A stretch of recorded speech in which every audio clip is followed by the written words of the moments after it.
কে ভালো আছে দাদা? ইজ্জত ডাউন না করিও কিন্তু। আমার বোন ভালো আছে। আমি ভালো আছি না? দেখাও। আচ্ছা তোমরা বলো, তোমরা চুপ করে আছো কেন? একটু বলো কে ভালো আছে, বলো না। কেমন দেখতে মুখগুলো শুকনো শুকনো এরকম পাতা। দাদা ইয়াকে নাইটিটা পরাই দিলে না, লাল নাইটিটা গ্যাস সিলিন্ডার রকম লাগবে। আচ্ছা তবুও তো ভালো, সেটাও তো কাজে লাগে নাকি? সেটাও কাজে লাগে, সেটা ছাড়া রান্না হবে না, জানিস না?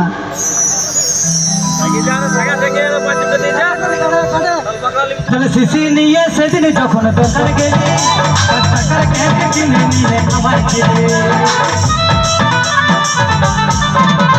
শিশি নিয়ে সেদিন যখন দোকান গেলে টাকার ক্যাপ কিনে নিয়ে আমার ছেলে। এমন চাইলে দিতে গো বাবু মাই, তুমি লাই গো নাই আমার কথা বলো না।